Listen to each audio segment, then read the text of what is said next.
entonces en esta mañana a Filipenses capítulo 1, hermanos, versículo 19 y 20.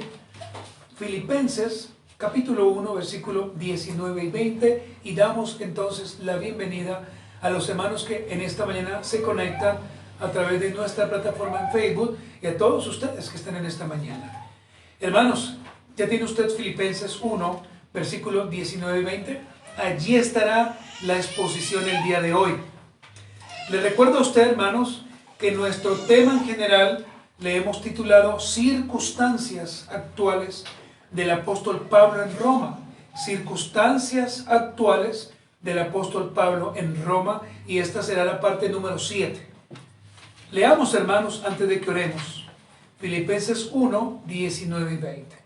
Porque sé, dice el apóstol Pablo, que por vuestra oración y la suministración del Espíritu de Jesucristo, esto resultará en mi liberación, conforme a mi anhelo y esperanza de que en nada seré avergonzado.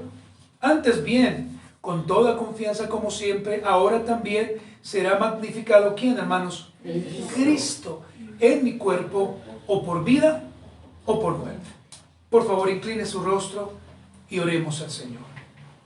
Amado y buen Señor Jesucristo, nos gozamos en esta mañana por nuestros cultos.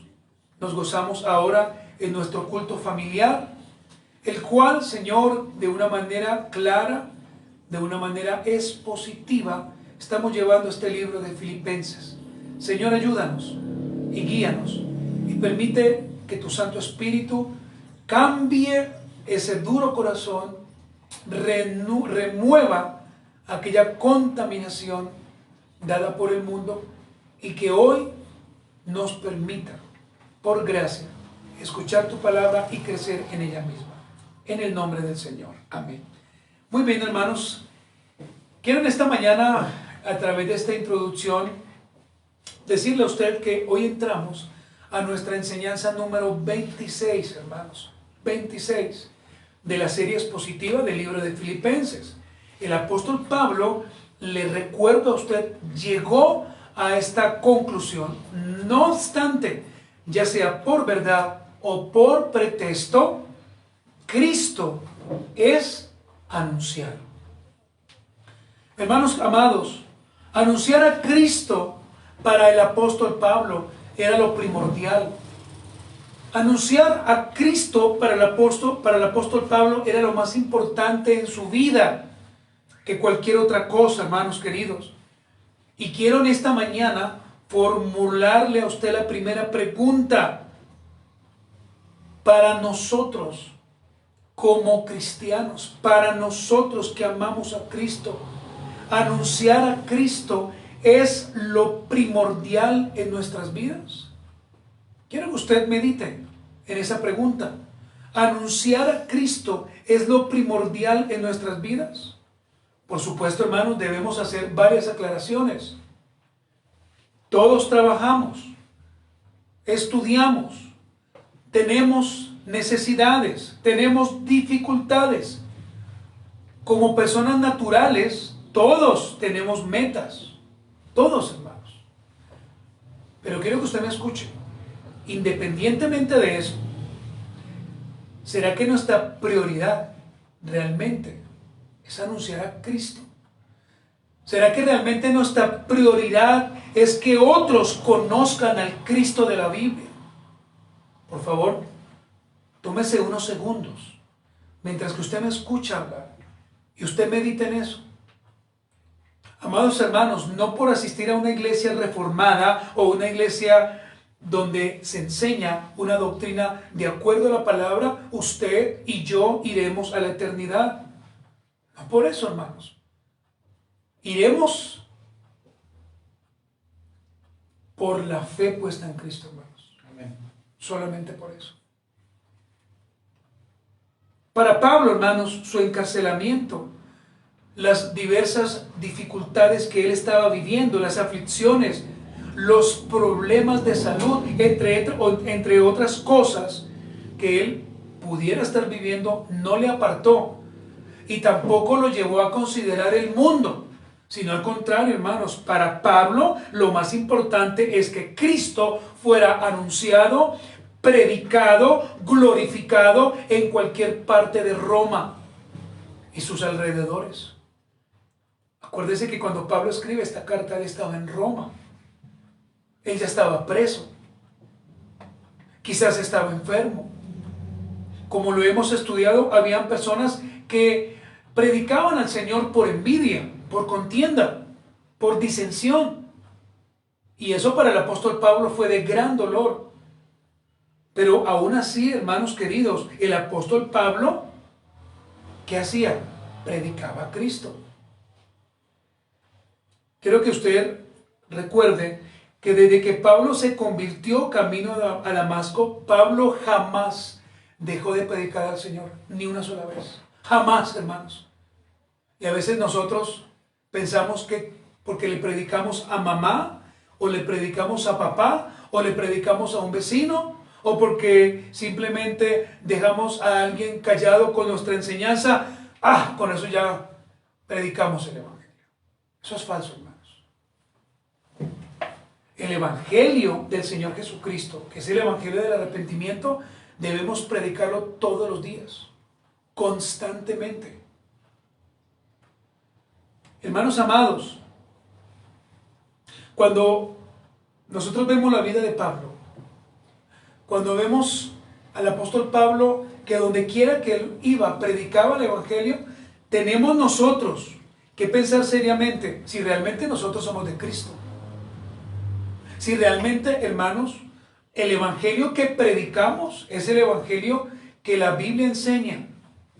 Porque si no es así, hermanos, de verdad, debemos considerar, y lo diré una y otra vez, nuestro cristianismo. No hay una sola excusa que usted ponga y que yo ponga para decir, no puedo predicar a Cristo.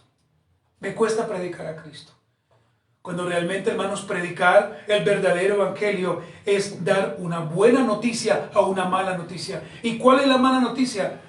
Que si alguien no se arrepiente de su pecado, de su suciedad, de lo que está haciendo, pues irá al infierno.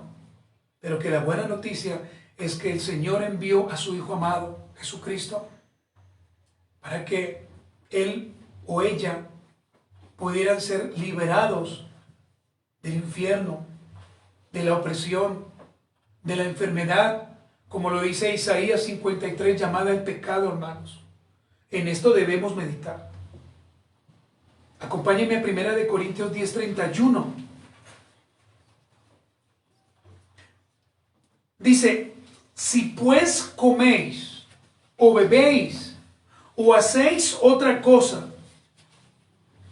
mire lo que dice Pablo, hacedlo todo.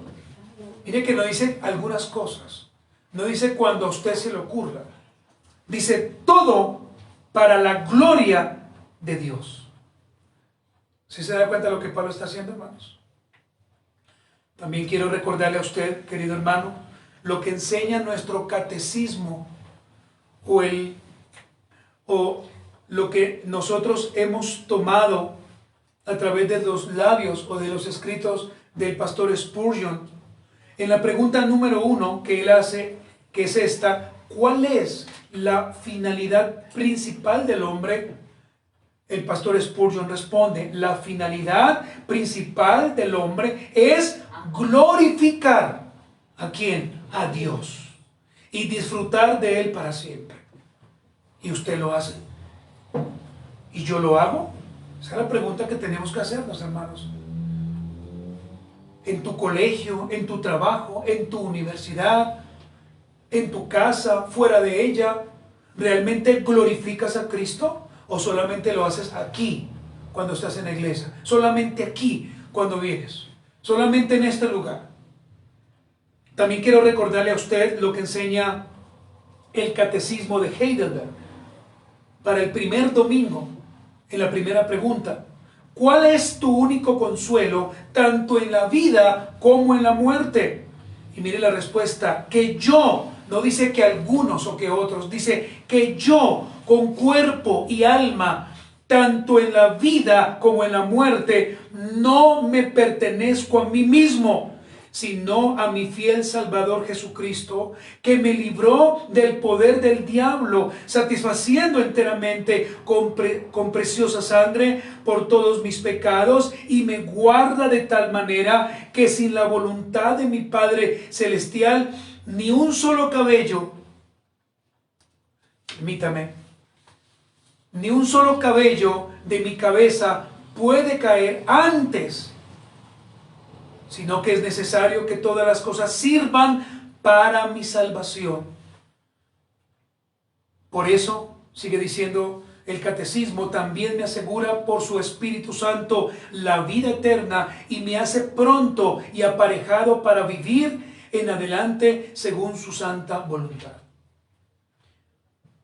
El catecismo de Westminster, en su pregunta número 1, también nos lleva a entender, hermanos, que todo lo que hacemos debe ser para la gloria de Dios.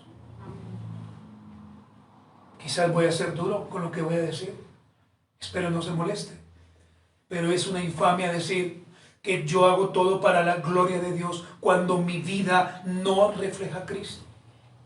Es una infamia decir que yo vivo para el Señor cuando ni siquiera, hermanos, me congrego, cuando ni siquiera oro, cuando ni siquiera lea la Biblia. Eso, hermano, es una infamia delante de Dios. Es una blasfemia cuando cito versículos que ni siquiera yo pongo en práctica. Amados hermanos, si nuestra vida entera no glorifica a Cristo, no hemos entendido absolutamente nada. Por el contrario, hermanos, el cristianismo es un peligro el que nosotros estamos enseñando. Si no hiciéramos esto, nuestro cristianismo será un peligro para todo aquel que nos rodea. Porque ¿qué sacamos, hermanos? Con decir que somos reformados y que asistimos a una iglesia que cree en la reforma, una iglesia que se guarda para el Señor, cuando mi vida ni siquiera en mi casa refleja eso.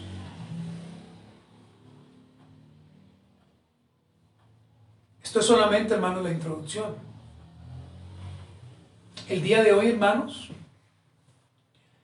enseñaré este bosquejo a través de 2 enunciados. Bueno, realmente son 4 enunciados, pero creo que hoy, hermanos, el tiempo nos dará solamente para enseñar uno. Por favor, anote los enunciados. En primer lugar, la confianza del apóstol Pablo en medio de la adversidad reposaba en el Espíritu de Cristo. Usted lo puede ver en Filipenses 1:19. La confianza del apóstol Pablo en medio de la adversidad reposaba en el Espíritu de Cristo. Usted puede ver, o puede verlo en Filipenses 1:19. Punto número 2. Sea que viva o que muera, Cristo será glorificado. Filipenses 1:20. Pero creo que este punto lo enseñaremos de hoy en 8 días, hermanos. Veremos algunas conclusiones finales. Y también, hermanos, vamos a mirar cómo vamos a aplicar esta enseñanza a nuestra vida. Le pregunto a usted, ¿está listo, hermano? ¿Está preparado para que el Señor en esta mañana hable a nuestras vidas? Rompa ese duro corazón, y si tiene que hablar de una manera fuerte, lo haga, hermanos. Muy bien, entonces demos inicio a esta exposición en su primera parte. Punto número 1, hermanos, la confianza del apóstol Pablo en medio de la adversidad reposaba en el Espíritu de Cristo. Acompáñenme a Filipenses 1:19 una vez más. Filipenses capítulo 1, versículo 19. Pablo dice, porque sé que por vuestra oración y la suministración del Espíritu de Jesucristo, esto resultará en mi liberación. Está allí nomás. El contexto histórico nos muestra cómo Pablo y otros apóstoles presos debían ir presos por sus delitos a un juicio. Y después de reunirse con los sacerdotes o los principales gobernantes, después de que ellos hacían eso, se debía considerar, hermanos, tres cosas. En primer lugar, dejarlos en libertad. En segundo lugar, ellos debían continuar presos. O en tercer lugar, la pena de muerte. La Biblia, hermanos, no solamente en el Nuevo Testamento, sino también en el Antiguo Testamento nos muestra cómo un reo era llevado a juicio. En esta mañana, hermanos, quiero mostrarle a usted tres casos específicamente. En primer lugar, hermanos, Pedro y Juan fueron llevados ante el concilio. Acompáñenme a Hechos 4, del 1 al 3. Pedro y Juan fueron llevados ante el concilio.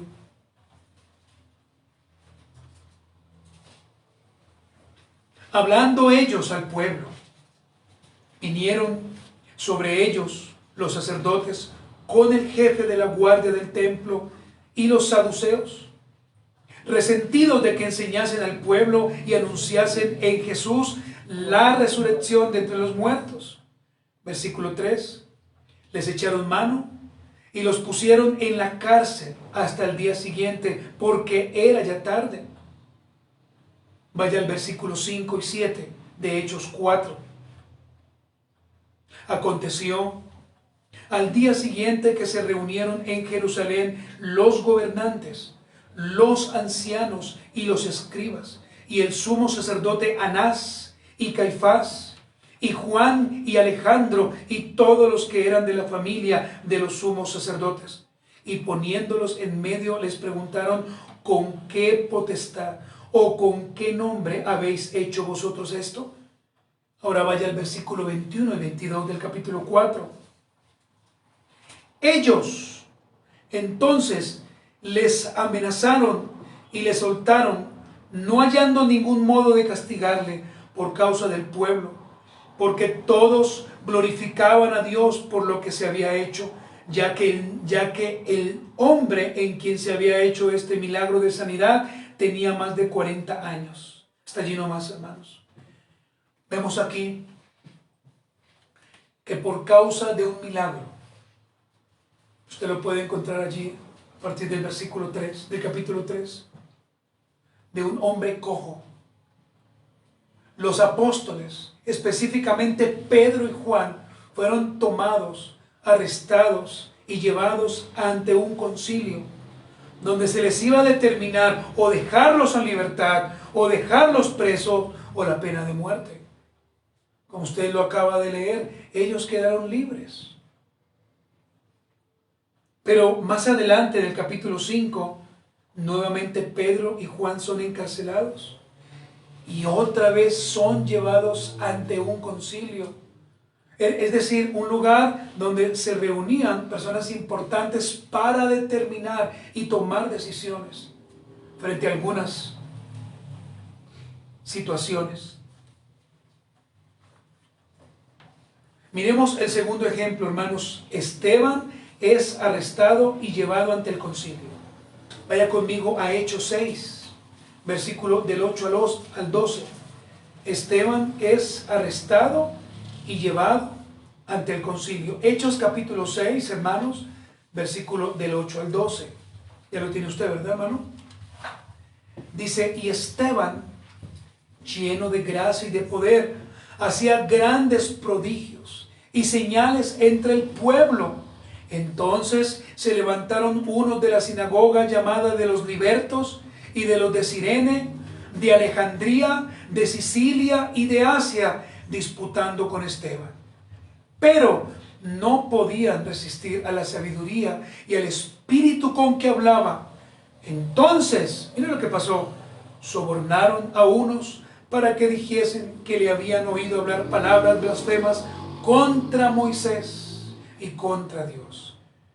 Y soliviantaron al pueblo, a los ancianos y a los escribas, y arremetieron, le arrebataron y le trajeron ¿a dónde, hermanos?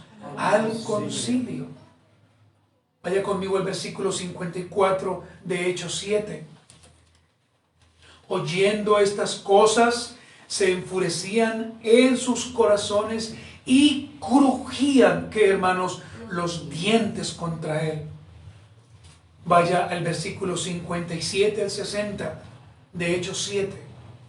Entonces, ellos, dando grandes voces, se taparon los oídos y arremetieron a una contra él, y echándole fuera de la ciudad, nótese que ya no estaban en el concilio, ahora estaban fuera de la ciudad, le apedrearon, y los testigos pusieron sus ropas a los pies de un joven que se llamaba Saulo, y apedreaban a Esteban mientras él invocaba y decía: Señor Jesús, recibe mi espíritu. Y puesto de rodillas, clamó a gran voz: Señor, no les tomes en cuenta este pecado. Y habiendo dicho esto, durmió. Esta palabra dormir es la misma palabra que traduce a morir. Esteban, hermanos, después de ir al concilio y dar una defensa muy gloriosa que inicia desde Génesis, ¿sabe qué hizo Esteban? En su defensa siempre mostró a Cristo, siempre. Él no estaba hablando de historia, aunque lo hacía. Él estaba hablando de Cristo. Pero fue sacado del concilio, fue apedreado y allí lo mataron. Ese es el segundo ejemplo, hermanos, de lo que hacía el concilio, de tomar estas decisiones, hermanos. Por supuesto, era un concilio que aparentemente era tomado desde el Antiguo Testamento. De allí venía ese concilio. Era tomado, era como una figura de allí, pero que ellos simplemente determinaban o hacían cosas conforme a lo que ellos querían. Vamos a mirar el tercer hecho, hermanos, o el tercer ejemplo: Pablo y sus hechos. Pablo, como ustedes lo saben, fue puesto ante muchos gobernantes, ante muchos hermanos. Por ejemplo, en Hechos capítulo 22, del versículo 22 al 29, Pablo es llevado ante el tribuno. En Hechos capítulo 22, 30, Pablo es llevado ante el concilio. En Hechos capítulo 23 y capítulo 24, Pablo fue enviado a Félix, gobernador. Pero ¿sabe qué sucedía específicamente con este Félix gobernador? Que él estaba esperando que Pablo lo sobornara económicamente para salir, y varias veces él fue y mandó llamar a Pablo, pero Pablo jamás dio su brazo a torcer, nunca lo hizo. Acompáñenme a Hechos 24, 26 y 27.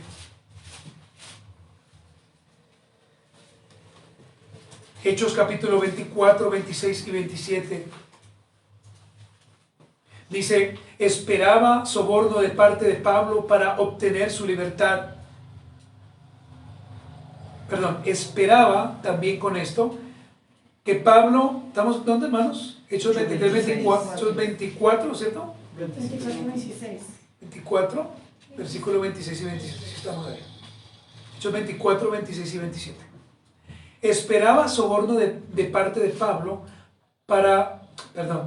esperaba también con esto que Pablo le diera dinero para que le soltase, por lo cual muchas veces lo hacía venir y hablaba con él. Verso 27, pero al cabo de 2 años recibió Félix por sucesor a Porcio Festo, y queriendo Félix congraciarse con los judíos, dejó preso ¿a quién? A Pablo. De allí vemos cómo Pablo después apela ante César. De allí es enviado ante el rey Agripa II. Recuerde que el rey Agripa I muere. Y usted lo puede ver, hermanos, en el libro de los Hechos, cuando es muerto el primer apóstol Jacobo. Pero además de eso, de ir ante el rey Agripa II, también va delante de su hermana Berenice. Hermanos, Pablo tuvo que hacer y tuvo que estar en diferentes circunstancias. La mayoría de las veces que Pablo estaba preso o que fue ante un estrado para rogar por su libertad, la mayoría, no todas, Pablo no fue dejado en libertad. El apóstol Pablo, hermanos, se alegraba porque para él su única meta era que Cristo fuese predicado. Es más, si usted sigue leyendo, el rey Agripa casi es convencido por Pablo para que viniese a Cristo. De allí la famosa frase que dice: por poco me persuades a volverme cristiano. O sea, por poco faltó esto. Hermanos, volviendo a nuestro texto inicial, en Filipenses 1:19, vemos que el apóstol Pablo estaba a punto de ir a un juicio. Allí. Y pide a los hermanos que oraran por él. ¿Para qué? Para que se pudiera dar su liberación. Recuerden, hermanos, que esta carta fue dirigida ¿a quién? A los filipenses. A una iglesia que estaba legalmente constituida. Además de eso, les recuerdo que la iglesia a los filipenses era una iglesia que Pablo amaba mucho. Pero hermanos, ¿cuál es mi punto? Escúcheme, de todo esto que estoy hablando. Mi punto es, hermanos, que la confianza del apóstol Pablo en medio de la adversidad, en medio de su angustia y en medio del juicio que le esperaba, reposaba en el Espíritu de Cristo. Reposaba en el Señor. La confianza del apóstol Pablo estaba en Cristo resucitado, en aquel que le llamó conforme a Hechos capítulo 9, aquel que le habló cara a cara, aquel que le dijo: no temas porque yo estoy contigo. Pablo tenía puesta su confianza en él. Pero además de esto, hermanos, Pablo, ya fuera liberado o siguiera preso, Pablo descansaba en el Señor. Porque la confianza estaba en el Cristo bendito, en el Cristo redentor que había creído Pablo. Y nuestra confianza, queridos hermanos, también debe estar puesta en el Señor, no en el mundo, no en las cosas vanas, no en la música, no en lo que el mundo determina, no en mi trabajo, hermanos, no en mi vida secular, no en mi estudio, no en mis títulos, sino en Cristo, al cual un día, hermanos, tendré que rendir cuentas. Le pregunto a usted, ¿qué es más maravilloso? ¿Disfrutar del colegio, de la universidad, de mi matrimonio, de mi trabajo, de mi vida, de la iglesia, de las dificultades, de las enfermedades en el Señor? ¿O de disfrutar de todo eso que le he nombrado sin el Señor? Creo que con el Señor, hermanos. ¿Por qué? Porque si viniese una enfermedad o una dificultad o una angustia, estaríamos parados en la roca que es Cristo. Pero si no, hermanos, nuestra vida sería un caos. Lastimosamente, hermanos, encontramos creyentes que no son creyentes, pero que dicen ser creyentes y que afirman estar parados en la roca, pero lo que realmente están parados es en un bulto de arena. Allí reposa su vida. Oh, hermanos, cuando venga la tormenta, cuando venga la adversidad, cuando venga el problema más grande, esas personas caerán con todo y arena. Y lamentarán un día no haber estado puestos o parados en la roca que es Cristo. Pero cuando venga la dificultad para aquellos que servimos al Señor, que amamos a Cristo, hermanos, no nos caeremos.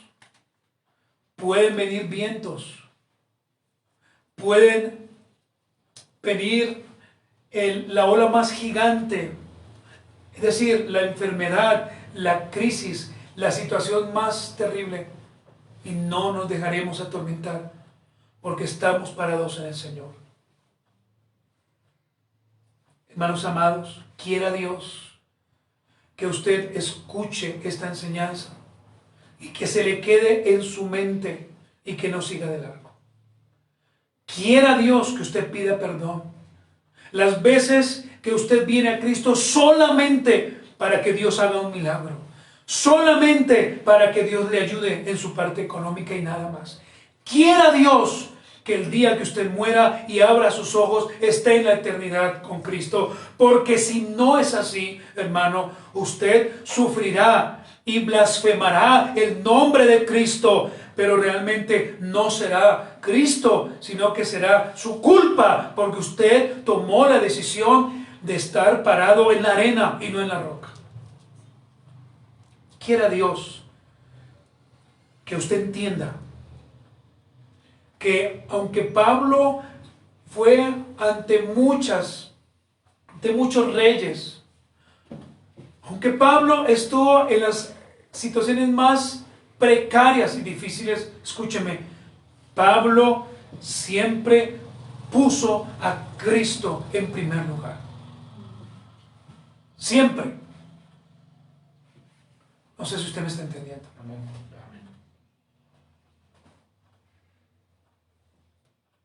Hermanos, ¿en quién está puesta tu confianza? Sea honesto. Seamos honestos. ¿En el dinero, hermanos? Cuando tienes dinero, ¿te ríes? ¿La pasas bien? ¿Estás feliz? Cuando tienes dinero, la gente dice, ¿cómo está de feliz? ¿Cómo está de contento? ¿Cómo está de gozoso? Bíblicos. Pero cuando no hay dinero y las cosas están mal, ¿en quién está tu confianza? Ese es el Dios Mamón. Ahí sí podemos expresarlo como el Dios Mamón, el Dios a los cuales muchos ponen su confianza. Hermanos amados, Pablo, camino a Damasco, conoció a Cristo. Y en el momento que conoció al Señor, nunca más se apartó de él. Nunca más. Pero ¿qué hacemos nosotros? Aparentemente decimos conocer a Cristo y cuando nos conviene, pues estamos con el Señor. Y cuando no nos conviene, no. Cuando nos conviene, venimos al culto y cuando no, no. Hermanos, se cree que Pablo fue libre por 3 años allí en Filipenses 1, 19 y 20.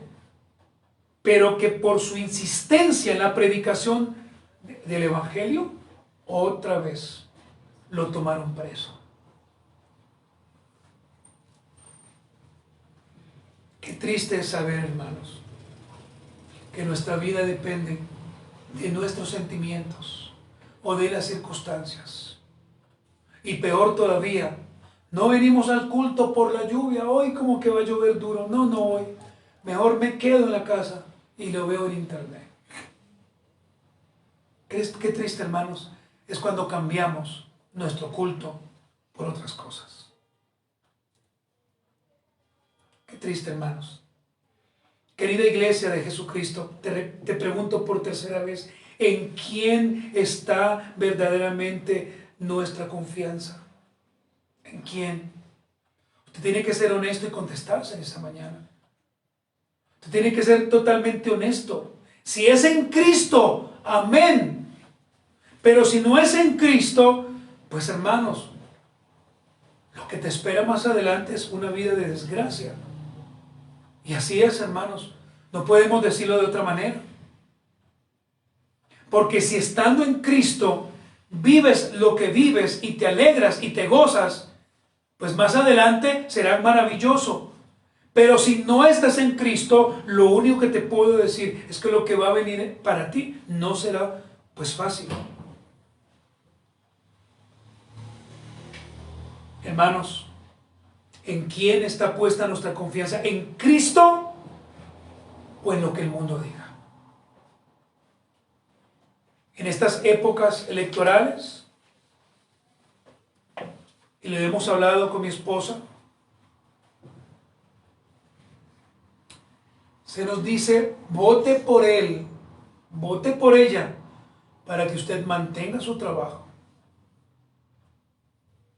Si usted vota por él o por ella, pues le vamos a guardar un puesto.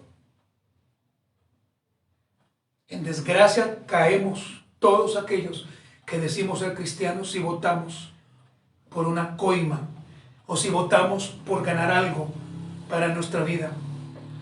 Debemos, hermanos, entender que nuestra vida es Cristo.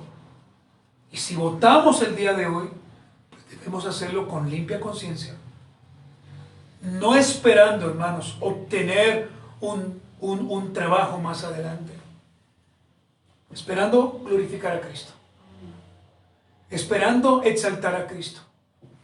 Esperando que todos aquellos que nos vean a nosotros puedan decir, él, ella es realmente un creyente. Me gusta su cristianismo, han dicho algunos. Me parece genuino.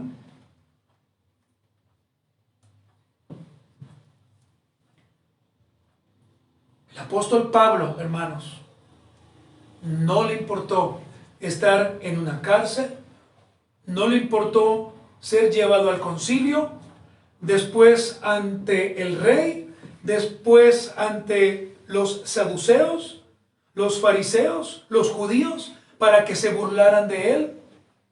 En una ocasión a Pablo le golpearon la cara y simplemente Pablo guardó silencio. Porque sabía que su confianza estaba puesta en Cristo. Porque sabía, hermanos, que si vivía era para el Señor. Y si moría, pues iba a descansar. Pero también muchos le iban a conocer a él como un hombre que vivió para Cristo. Finalmente, hermanos, vuelvo y pregunto, ¿en quién está puesta tu confianza? ¿En quién? ¿En aquel candidato que te va a dar el trabajo? ¿En aquel candidato o candidata que si sube a donde sea, te va a ayudar? ¿O tu confianza está puesta en Cristo, hermanos? Si mi confianza está puesta en Cristo, voy a tener tranquilidad. Voy a tener la cabeza en alto. Y voy a decir, este trabajo que tengo, lo tengo por el Señor y no por un candidato. No tengo padrinos, y si lo tuviera, sería el Señor. ¿Me entiende, hermano? ¿Me entiende el punto que quiero ir en esta mañana? Es, si para Pablo su confianza era en Cristo, ¿por qué nosotros no? ¿Por qué tenemos que estar esperando hacer esto para que nos den esto?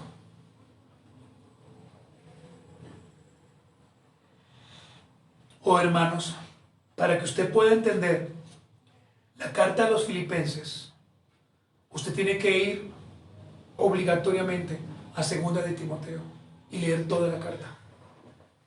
¿Quieres entender Filipenses? Ve a 2 de Timoteo y lee toda la carta. Y vas a entender cómo Pablo estaba allí.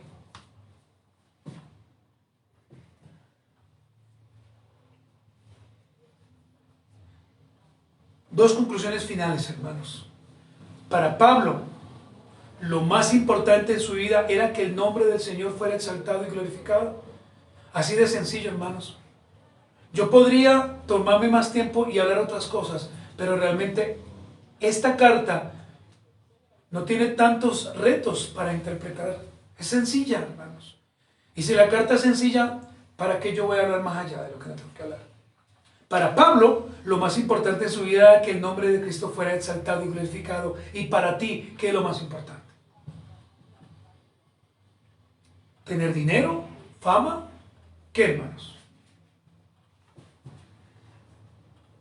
Número 2, la vida de Pablo debe ser para nosotros un ejemplo, hermanos. ¿Por qué? Ni sus prisiones, ni sus cadenas, ni los golpes que le dieron en la vida, ni sus latigazos le impidieron presentar al único que puede dar eterna redención, Cristo. Pero nosotros hacemos lo contrario. Llovió fuerte, no, ya no. No, eso ni salgamos. Nos vamos a encoger por la lluvia. Hay mucho sol, no, menos todavía, nos quemamos. Que Dios nos ayude a no poner tantas excusas, hermanos. Hermanos, 2 aplicaciones muy sencillas. La primera, anunciemos a Cristo con buen ánimo. Anunciemos.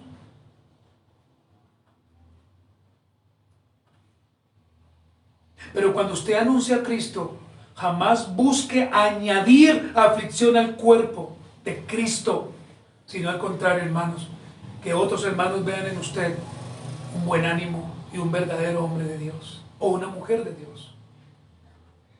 Que nuestra vida, hermanos, como aplicación, refleje a Cristo en todos los momentos o etapas de nuestras vidas. Que el día que yo le pregunte a su hijo o a su hija y le diga, ¿cómo era su papá? ¿Qué recuerdos tiene de su papá o de su mamá?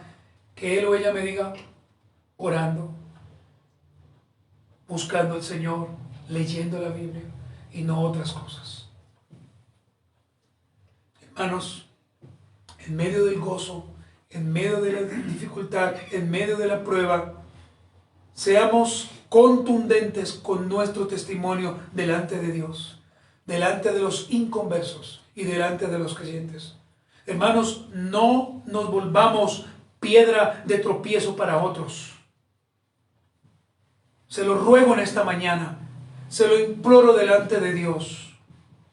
No te conviertas en alguien que pueda hacer caer a esos pequeñitos, porque el Señor dice, ay de aquellos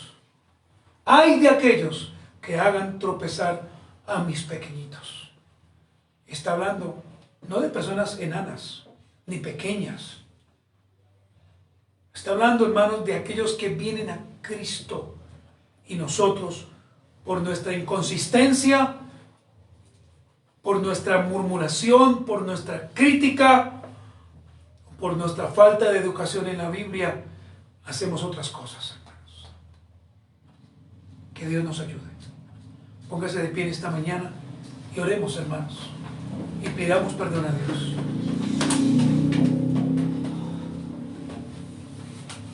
He querido terminar un poco más temprano, hermanos, para que usted, cuando terminemos y cantemos, podamos ejercer, hermanos, con mucha dignidad y con mucho carácter nuestro voto. Amén, hermanos. Amén. Oremos. Amado y buen Señor, quiero darte gracias a ti por esta palabra. Quizás una de las más cortas que he enseñado, Señor, pero con una profundidad cristológica o cristocéntrica mejor. Señor, perdónanos, porque en ocasiones no somos dignos de llamarnos cristianos, por nuestro mal comportamiento, por nuestra mala actitud. No somos dignos en ocasiones de llamarnos cristianos porque hacemos todo lo contrario que tu palabra enseña. ¿A quién iremos si no eres tú, mi Rey? ¿A quién iremos si no eres tú, mi Señor? ¿A quién iremos? Perdónanos, Señor, por ser piedra de tropiezo para otros. Perdónanos por no congregarnos. Perdónanos, Señor de la gloria, por pretender mostrar una cosa que no somos. Hoy quiero darte gracias por la vida de mi hermano y de mi hermana que está en este lugar y por aquellos, Señor, que hoy se conectaron respetuosa y amablemente. Quiero pedirte a ti, Dios eterno, que nos ayudes y que entendamos que que solamente tú, Señor, eres el único que nos puedes dar fortaleza en medio de la dificultad. Que podamos entender por medio de estos dos versículos lo que Pablo dejó en claro. Ya sea por vida o por muerte, Cristo es glorificado. Oh, mi Señor. Pablo tenía una consigna clara en su vida. Para él el vivir era Cristo y el morir era ganancia. Y para nosotros el vivir, ¿qué es? ¿Qué es? Oh, mi Señor, ayúdanos. Oh, mi Señor, danos la sabiduría y danos el entendimiento correcto de tu palabra. Ayúdanos, Señor, a ser hoy confrontados con nuestra mediocridad en nuestro cristianismo, Señor. Señor, yo oro por mis hermanos que están aquí y aquellos que están en Colombia y nos ven, para que realmente cuando vayamos en instantes o en minutos a las urnas, lo hagamos con una conciencia limpia, santa y pura, que entendamos el beneficio que tendrá nuestro municipio, Bogotá y Colombia. Que no coloquemos más a aquellos que compran votos, que medran y dañan las naciones, pero especialmente a Colombia. Oh, mi Señor, ayúdanos. Hoy yo ruego por sabiduría y por entendimiento, y yo ruego a ti, Señor, para que nos ayudes. Perdónanos, Señor, por los méritos de Cristo, y te los pido en el nombre de Jesús. Amén y amén. Hermanos, por favor, siéntense y agradecemos a Dios por usted, hermano, que se ha conectado. Gracia y paz. Dios le bendiga.